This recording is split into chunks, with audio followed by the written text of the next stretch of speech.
So hello friends, welcome to right classes 2.0।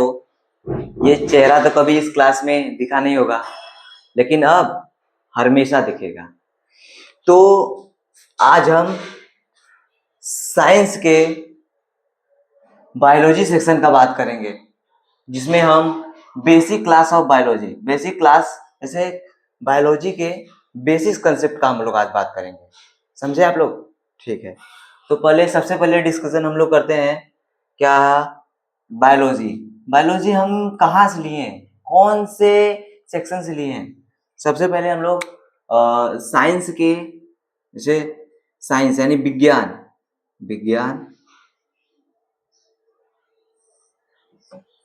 विज्ञान को science ने 3 भागों में बांटा। पहला है भौतिक विज्ञान,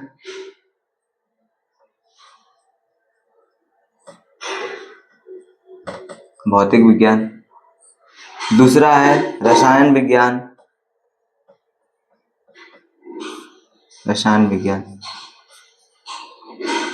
और तीसरा है जीव विज्ञान। जिसे इंग्लिश में हम किसे कहते हैं, क्या? बायोलॉजी।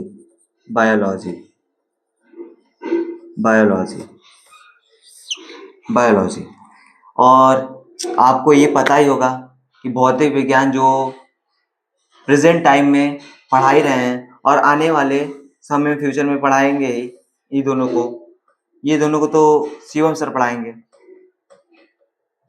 यानी जो आप लोग जानते हैं नाम को, एसपी सर से। और ये बायोलॉजी हम पढ़ाएंगे।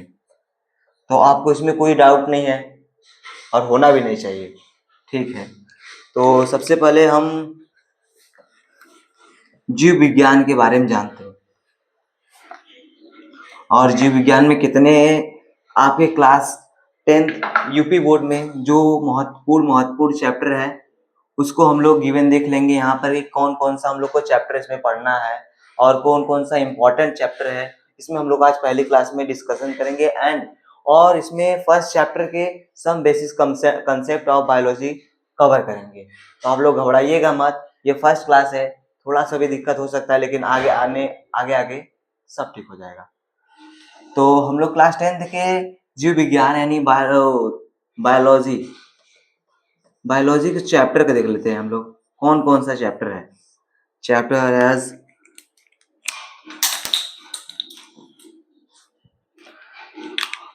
हम लोग देखते हैं फर्स्ट चैप्टर यानी लाइफ प्रोसेस,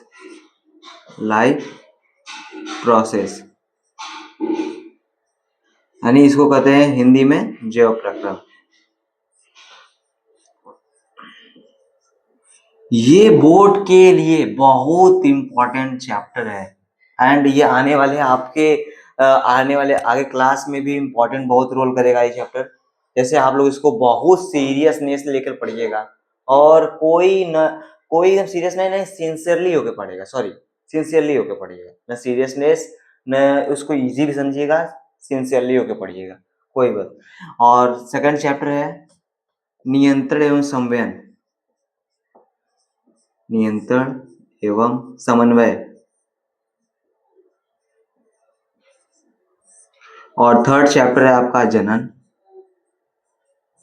और फोर्थ चैप्टर इज क्या था, आनुवांशिकता।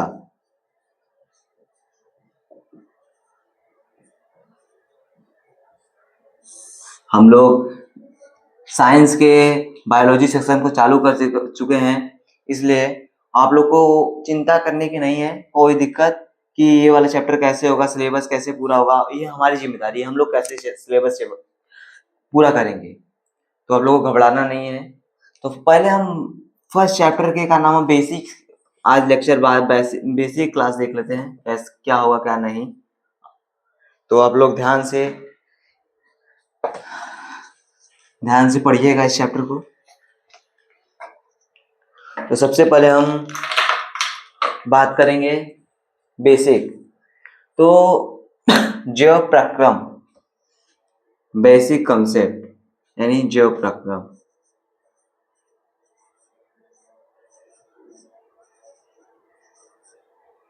जैव प्रक्रम,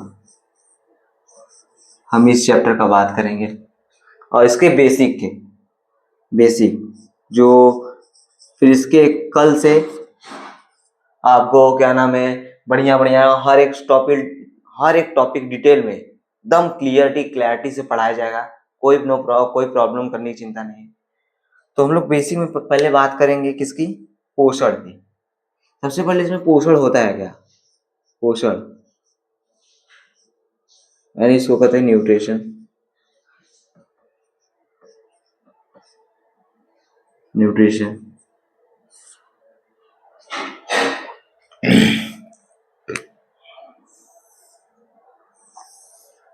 न्यूट्रिशन ऐसे जीव या जीव तो सब होते हैं भाई, जो लिविंग थिंग होते हैं, ऐसे जीव, पहले हम इसका डेफिनेशन करते हैं फिर आपको एक्सप्लेन कर देंगे। ऐसे जीव जो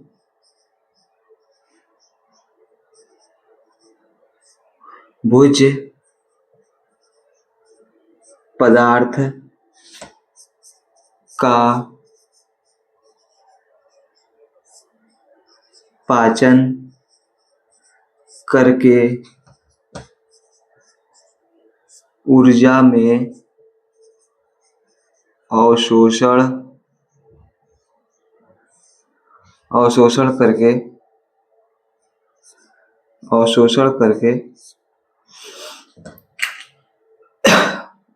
करके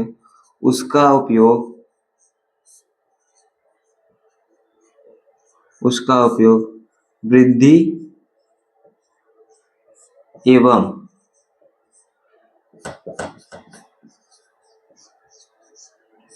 विकास के रूप में करते हैं। पोषण कहलाते हैं। क्या कहलाते हैं, पोषण यानी न्यूट्रिशन कहलाते हैं।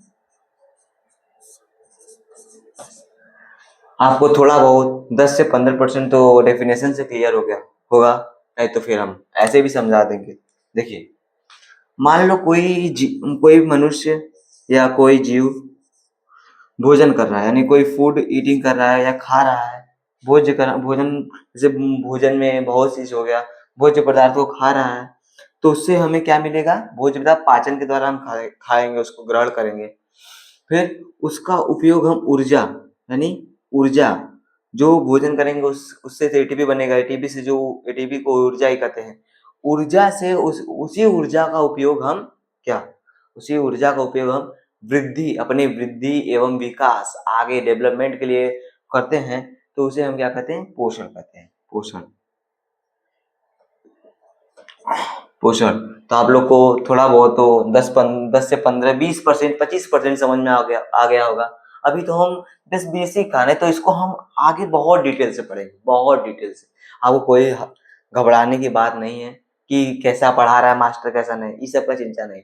हमारे क्लास में सिंसियरली होके पढ़िए, सीरियस होके भी मत पढ़िए, सिंसियरली होके, हंसी मजाक हर एक चीज इस क्लास में आनंद होगा, नो प्रॉब्लम।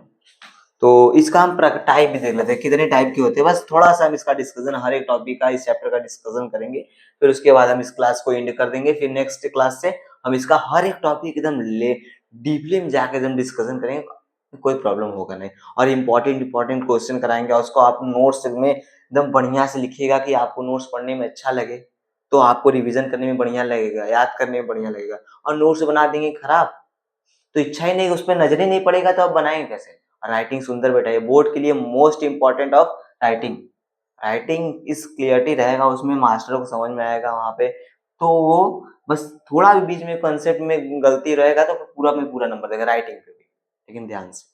तो हम टाइप्स ऑफ न्यूट्रिशन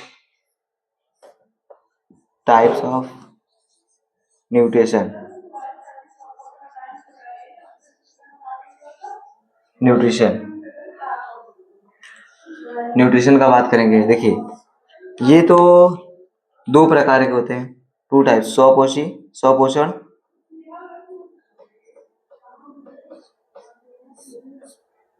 परपोषण।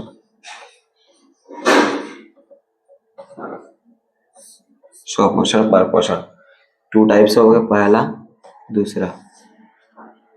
ऐसे जीव जो अपना भोजन खुद से प्राप्त करते हैं वो स्वपोषी कहलाते हैं। ऐसे जीव जो अपना भोजन दूसरे से प्राप्त करते हैं वो परपोषण कहलाते हैं। थोड़ा बहुत तो क्लियर होगा ही। अभी तो 20 से 30% क्लियर हो जाए कोई प्रॉब्लम नहीं, ना क्लियर है तो भी डाउट अंदर क्लियर दिमाग में रखना ही नहीं है। अभी आगे जब क्लास हम लेक्चर, अभी तो बस बेसिक चलाने से कोई प्रॉब्लम है नहीं। जब हम क्लास का फर्स्ट लेक्चर जब टॉपिक पढ़ाएंगे उसमें नहीं समझ में आएगा तो आप कहिएगा। ये बेसिक चल रहा है तो फर्स्ट इंट्रो देना हमारा कर्तव्य है। और ये आप सब समझ में आया। और परपोषण भी, ये परपोषण क्या होता है? परपोषण होता है जो अपना भोजन स्वयं प्राप्त ना करे, दूसरों से प्राप्त करे, ये परपोषण होता है।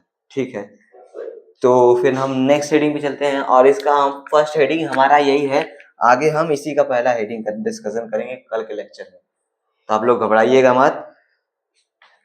हम इस पहले लेक्चर में हम लोग इसी का अध्ययन करेंगे, नो प्रॉब्लम। तो हम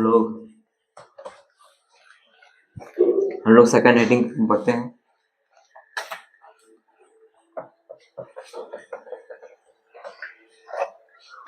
हम लोग पढ़ेंगे क्या? पाचन तंत्र। इस हेडिंग में देखिए कौन कौन सा हेडिंग है, आप लोग पहले देख लीजिए।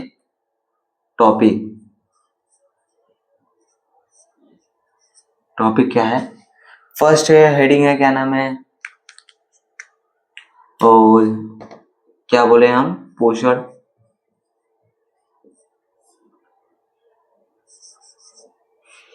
फर्स्ट सेकंड पाचन तंत्र, प्रकाश संश्लेषण,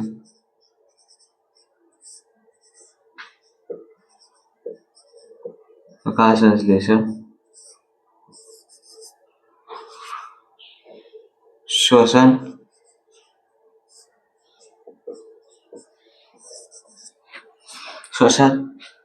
उत्सर्जन।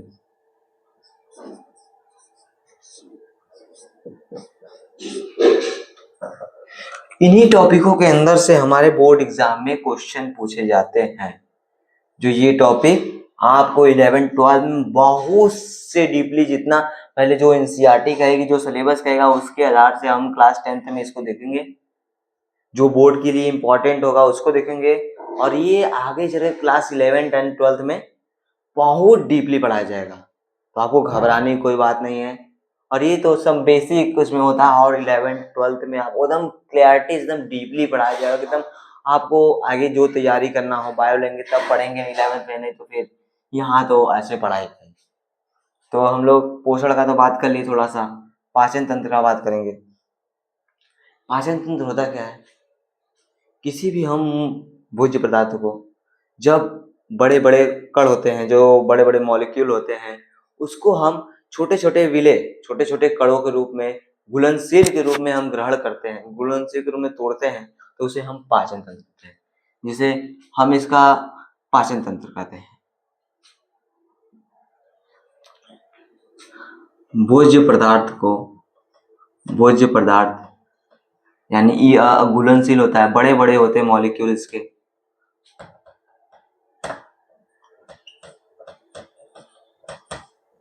घुलनशील होता है, जो बड़े मॉलिक्यूल, बड़े अणु होते हैं,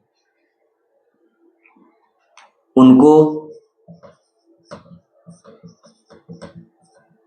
छोटे छोटे अणुओं में तोड़ना एवं कोशिकाओं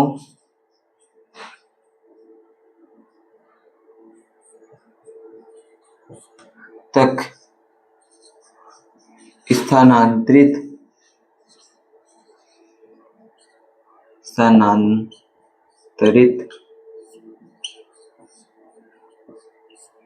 करना ही पाचन कहलाता है। तो अभी थोड़ा बहुत सो कंसेप्ट क्लियर होगा, बस आपको इसमें कुछ नहीं, बस ये लेक्चर को देखना है कैसे हुआ है कैसे नहीं। फिर आने वाले लेक्चर में आपको इतना डिटेल में पढ़ाया जाएगा कि आपका 100 नहीं 140% क्लियर हो जाएगा कंसेप्ट। आपको घबराने की बात नहीं है। पहले आप इसको देखिए, बस थोड़ा सा ये इंट्रोडक्शन क्लास है यानी बेसिक क्लास है बायोलॉजी का, तो आप समझ के अपने हिसाब से कर लीजिएगा। और उसमें आपको ये नहीं घबराना है कि कैसे पढ़ा रहा है मास्टर कैसे नहीं, ये बात कोई प्रॉब्लम नहीं। तो ये हो गया। पाचन तंत्र की बहुत सी अवधि है, इसको हम डिटेल में पढ़ेंगे, लेकिन इस बस थोड़ा सा इसका वो बता दे रहे हैं। जैसे कोई भी हम भोज्य पदार्थ है,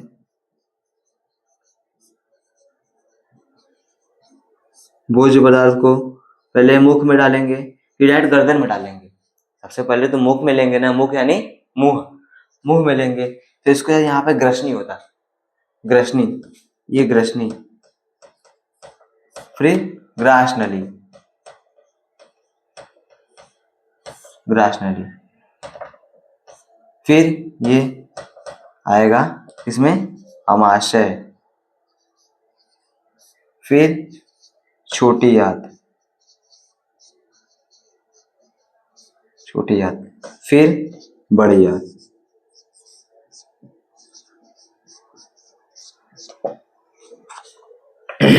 फिर मलाशय से होके बाहर हो जाएगा। ये पूरी प्रक्रिया ही पाचन तंत्र कहलाती है। और इसके आगे हम ये पूरा इसका मार्ग है, ये मोस्ट इंपॉर्टेंट है, शायद 1 नंबर में पूछ ले आपसे, क्या नाम, बोर्ड एग्जाम में। ये अभी लिखने की कोई जरूरत नहीं है, आपको बस समझना है, लेक्चर को देखना है कैसे चल रहा है कैसे नहीं। अभी हम इसका डिटेल में हर एक हेडिंग को हम लोग डिस्कशन करेंगे। और कल पहले बायोलॉजी के बारे में पढ़ेंगे, फिर क्या नाम है हर एक जैव प्रक्रम के बारे में पढ़ेंगे, क्या होता है क्या नहीं। तो आपको घबराने की कोई बात नहीं। तो ये मार्क ही 1 नंबर पूछ सकता है, अभी कोई लिखने की बात नहीं है। अभी हम जब क्लास करेंगे, जो जैसे जैसे हेडिंग आगे बढ़ता जाएगा वैसे वैसे इसका डिस्कशन करेंगे, उसका इंपॉर्टेंट क्वेश्चन आपको टिक लगाते जाएंगे, आप लोग उसको नोट्स कर लीजिए, कोई प्रॉब्लम नहीं। और शिवम सर का हाल कैसा है, तो कमेंट बॉक्स में शिवम सर का हाल चाल पूछकर हमें भी थोड़ा बता दीजिएगा कैसा पढ़ा रहे कैसा नहीं, और उनका मेरा हाल चाल उनको बता दीजिएगा कैसा पढ़ाए थे कैसा नहीं। अभी थोड़ा बहुत फर्स्ट लेक्चर है मेरा, तो जो गलती होगा उसे आप थोड़ा सा एडजस्ट कर लीजिएगा। अब हम आते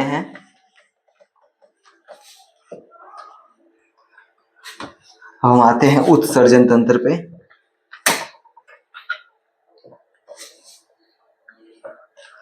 उत्सर्जन तंत्र पे हम लोग आते हैं, किस पे आते हैं, उत्सर्जन तंत्र।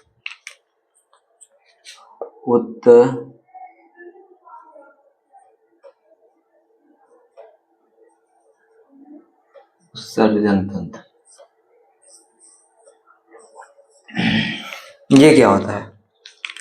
अच्छा, हमारे बॉडी में जो भी हम कुछ खाते हैं तो पूरा पोषक तो देता नहीं है, पोषक तत्व तो पूरा बनता नहीं, उसमें कुछ न तो कुछ क्या नाम है जहरीली भी नाइट्रोजन युक्त पदार्थ बन सकती है, और वर्ज्य पदार्थ बन सकती है, और बहुत से पोषक पदार्थ बनता है जो तो वो ब्लड में घुल के क्या नाम है हमारे डेवलपमेंट वृद्धि में विकास में आगे बढ़ाता है, जो तो आपको पता होगा। और फिर हाँ, तो फिर जो वर्ज्य पदार्थ और नाइट्रोजन युक्त पदार्थ विषैली पदार्थ होती है, उसी को निकालने की प्रक्रिया को हम उत्सर्जन कहते हैं।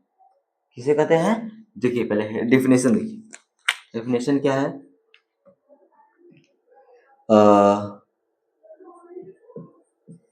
शरीर में वर्ज्य पदार्थ एवं नाइट्रोजन युक्त यानी विषैली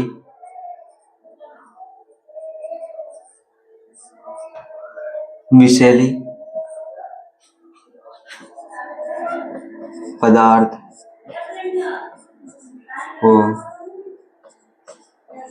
शरीर से बाहर निकालने की प्रक्रिया को क्या कहते हैं? उत्सर्जन। उत्सर्जन कहते हैं। आपको तो डेफिनेशन से ही आधा से ज्यादा लंबा मैक्सिमम 40 से 50% क्लियर होगा कि उत्सर्जन तंत्र में उत्सर्जन होता है क्या। सबसे पहले हम लोग, और इसके उत्सर्जन तंत्र के क्या वो होते हैं, उत्सर्जन तंत्र क्या क्या होते हैं। तंत्र यानी जो इससे ये वर्ज्य पदार्थ और नाइट्रोजन युक्त पदार्थ, विषैली पदार्थ किससे निकलती है, किससे निकलती पता है? एक जुड़ी ब्रिक, एक जुड़ी ब्रिक मूत्राशय, मूत्र मार्ग, मूत्र मार्ग इनसे निकलती है। इसी ये दोनों चीज और अन्य चीज जो विषैली होती है, हमारे शरीर के लिए हानिकारक होती है, इसी चीज से निकलती है। तो अभी डीपली में जानने की जरूरत नहीं है। जब हम क्लास में इस टॉपिक का डिस्कशन करेंगे तो उसमें हम एकदम डीपली में जाकर पढ़ाएंगे। जितना सिलेबस के अकॉर्डिंग रहेगा उतना हम इसमें क्लियर करेंगे। तो फिर नेक्स्ट हेडिंग के पास चलते हैं हम लोग।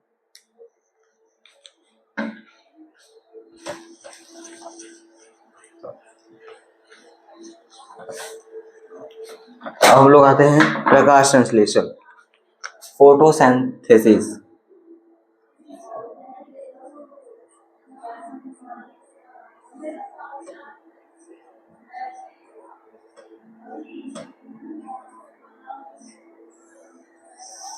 ये भी एक टॉपिक इस चैप्टर का है जो बहुत इंपॉर्टेंट चैप्टर है, जिसे इंग्लिश में फोटोसिंथेसिस करते हैं। तो आप लोग ये तो क्लास 7, 6, 7, 8, 9, 10, 9 तक पढ़े हुए होंगे, आपको इस बारे में थोड़ा बहुत जानकारी भी होगा। तो इसमें क्या होता है क्या? अच्छा, आप बता सकते हैं, हम लोग सांस तो नाक के द्वारा लेते हैं, हम लोग जीवित रहते हैं ऑक्सीजन के द्वारा, और पेड़ किसके द्वारा जीवित रहते हैं? पेड़ भी तो सांस उस लेते होंगे, हाँ, पेड़ भी श्वास तो लेते होंगे, क्या छोड़ते होंगे, क्या लेते होंगे, ये तो भी आपको पता है। 6, 7, 8 भाई साहब, ये तो 6, 7, 8 में पढ़े होंगे आप लोग।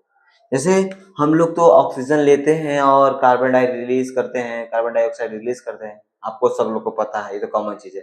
तो प्रकाश संश्लेषण, इसको जीवित हम लोग को तो भोजन, इसको जीवित रहने के लिए तो भोजन चाहिए।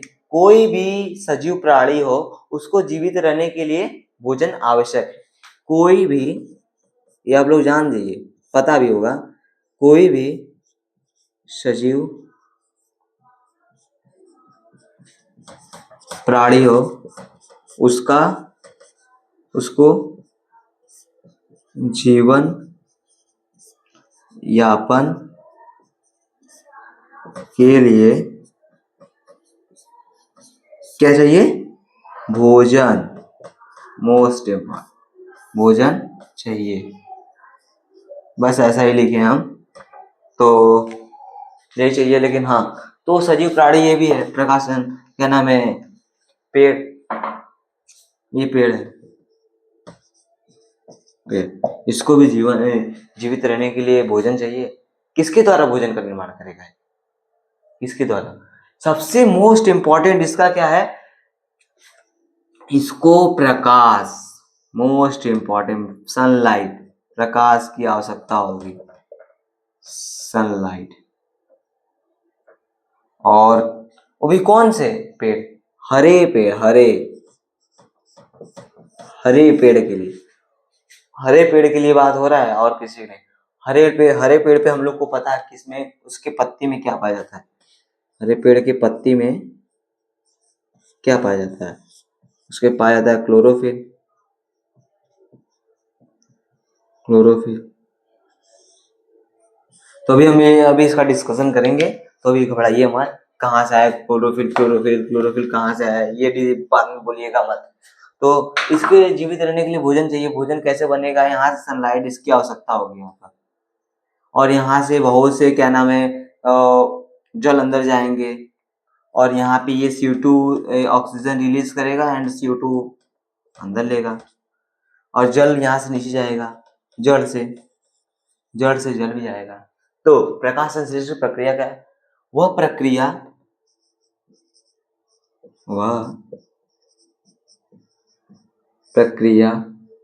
जिसमें पादप या पौधे नहीं, पादप या पेड़ नहीं, हरे पादप, क्या कहें हम, हरे पादप CO2 H2O एवं प्रकाश की सहायता से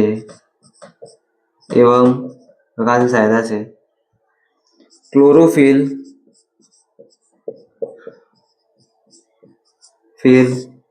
की उपस्थिति में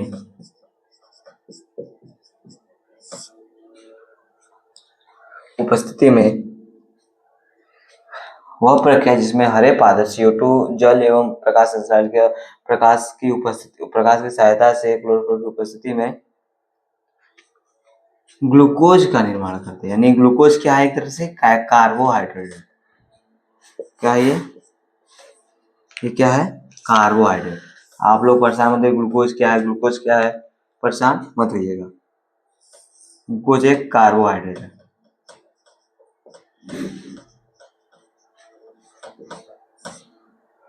ग्लूकोज का बनना ही क्या कहता है, प्रकाश संश्लेषण। तो अभी आपको ये लोग रिएक्शन हम जब टॉपिक का बात करेंगे तो उसमें पढ़ लेंगे। तो आज का लेक्चर इतना ही था। जो टॉपिक हम लोग डिस्कस नहीं कर पाए होंगे, और फिर आगे जब हम लेक्चर का डिस्कस करेंगे तो उसमें हम हर एक टॉपिक जो सिलेबस के अकॉर्डिंग होगा, उस हर एक टॉपिक का हम डिस्कस यहाँ करेंगे। तो आपको परेशान होने की चिंता नहीं है। और शिवम सर से हमारा थोड़ा सा पूछ लीजिएगा, उनका इंट्रोडक्शन कैसा था सर, कैसा नहीं था, और शिवम सर का हाल चाल पूछ लीजिएगा। और एक बात और, मैंने अपना इंट्रोडक्शन तो दिया नहीं। तो मेरा इंट्रोडक्शन, मेरा नाम किशन प्रजापति, मैं राइट क्लास 2.0 का बायोलॉजी का मास्टर या भैया या सर कुछ भी कर लीजिए, आपकी इच्छा। तो आपका नाम कमेंट बॉक्स के अंदर रहना चाहिए, ठीक? नहीं तो खुश रहो, मस्त रहो, स्वस्थ रहो, सीरियस नहीं, सिंसियरली काम करो या पढ़ो। Thank you so much, have a nice day.